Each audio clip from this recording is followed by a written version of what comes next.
Ramagundam municipal కార్పొరేషన్లో జరగబోయే ఎన్నికల్లో 53వ డివిజన్ అభ్యర్థిగా బరిలోకి దిగుతున్న గట్ల రమేష్ అన్న గారు MS8 న్యూస్తో మన దగ్గర ఉన్నారు.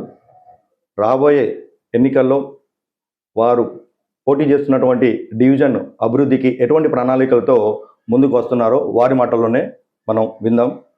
నమస్కారం అన్న. నమస్తే, నా పేరు గట్ల రమేష్.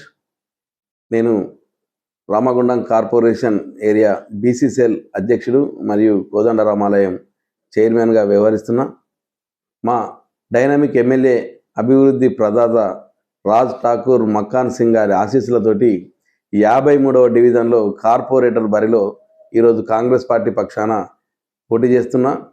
మా ఎమ్మెల్యే గారు గెలిచింది మొదలు అనేక అభివృద్ధి కార్యక్రమాలు చేయడం జరుగుతుంది. అందులో భాగంగా వారు సహకారంతో ఇక్కడ నేను ఒక దాదాపు కిలోమీటరు రోడ్డు మంచి వెడల్పుగా ఎంతో నాణ్యతతోటి వేయడం జరిగింది. అది చాలా సంవత్సరాల నుంచి కూడా ఆ రోడ్డు లేక ప్రజలు ఇబ్బంది పడుతున్నారు. ఆ రోడ్లు వేయడం జరిగింది.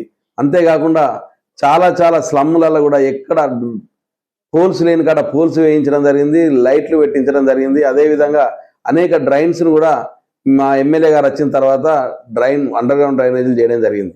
అంతేకాకుండా ఇంకా కూడా చాలా ప్రపోజల్స్ పెట్టినాం. LB నగర్లో ఒక చిన్న గల్లీ 2 గల్లులు ఉన్నాయి. ఆ గల్లులు కూడా మేము ఆల్రెడీ టెండర్ ప్రాసెస్ నడుస్తుంది. అది ఎన్నికల ప్రక్రియ అయిపోయిన తర్వాత అక్కడ కూడా రోడ్లు వేయడం జరుగుతుంది.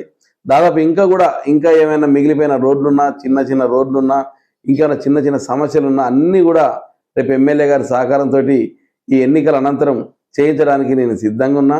అంతేకాకుండా మాకు ఇక్కడ పంచముఖ హనుమాన్ టెంపుల్ ఉంటుంది. ఆ టెంపుల్ కూడా మా ఎమ్మెల్యే గారు మొన్న తీసుకొచ్చినటువంటి నిధుల నుంచి 6 లక్షల రూపాయల ధ్వజస్తంభానికి అదేవిధంగా గోపురానికి కూడా ఏర్పాటు చేయడం జరిగింది. అది కూడా త్వరలోనే దాని ప్రారంభ కార్యక్రమం ఉంటుంది. అంతేకాకుండా మా ఏరియాలో చాలామంది ఎస్సీలు ఉన్నారు.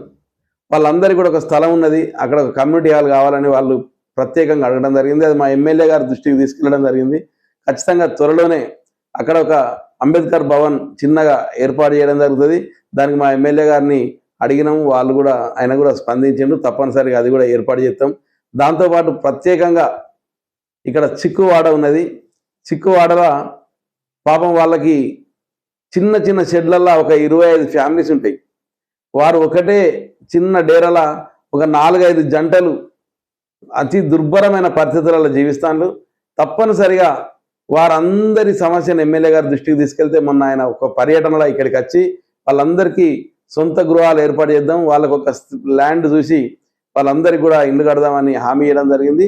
అది పూర్తి స్థాయిలో పూర్తయ్యేంత వరకు నేను ఖచ్చితంగా పనిచేసి ఆ మాట మీద నిలబడి వాళ్ళందరికీ కూడా ఇల్లు ఇప్పించేందుకు ప్రయత్నం చేస్తానని సందర్భంగా తెలియజేస్తున్నా. అదేవిధంగా బోళ్ళదాసరి వాడ ఉంది. వాళ్ళకు వాటర్ సమస్య ఉండేది. అవన్నీ కూడా నేను వాల్ చేయించి వాటర్ కనెక్షన్స్ ఇప్పించి వాటర్ వచ్చే ప్రయత్నం చేసిన, రోడ్లు వేసిన. వీలైనంత వరకు నేను మా ఎమ్మెల్యే గారి సహకారంతో ఈ 2 ఏళ్లలో అభివృద్ధి చేసిన. చిన్న ఇంకా కావాల్సిన పనులు ఏమున్నా కానీ తప్పనిసరిగా మా ఎమ్మెల్యే గారి సహకారంతో పూర్తి చేస్తానని, అంతేకాకుండా నా డివిజన్ ప్రజల కోసం ఏ రాత్రి అయినా ఏ పగలైనా అభివృద్ధి కాకుండా సొంత సమస్యలైనా హాస్పిటాలిటీ అయినా ఏ విషయాలనైనా నేను అందుబాటులో ఉండి అందరికీ వారి కుటుంబ సభ్యుడిగా, వారి ఇంట్లో ఒక పెద్ద కొడుకుల, అమ్మాయిలకు ఒక అన్నయ్యల, తల్లులకు ఒక కొడుకుల అందరికీ కూడా నేను ఉండి సేవ చేస్తానని సందర్భంగా తెలియజేస్తూ, గత 2 సార్లు ఓడిపోయిన కాంగ్రెస్ పార్టీని పట్టుకొని అహర్నిశలు పనిచేసి ఈ ఏరియాలో ఇంటింటికి తిరుగుతున్నా. చాలా రోజుల తర్వాత మళ్ళీ నాకు ఈ అవకాశం వచ్చింది. మీరందరూ కూడా పెద్ద మనసు చేసుకొని ఆశీర్వదిస్తే ఎమ్మెల్యే గారి సహకారంతో ఇంకా అభివృద్ధి చేస్తానని సందర్భంగా హామీ ఇస్తూ, మీ అందరూ నన్ను పెద్ద ఎత్తున ఆశీర్వదించి నన్ను గెలిపించాలని సందర్భంగా కోరుకుంటున్నాను. Thank you.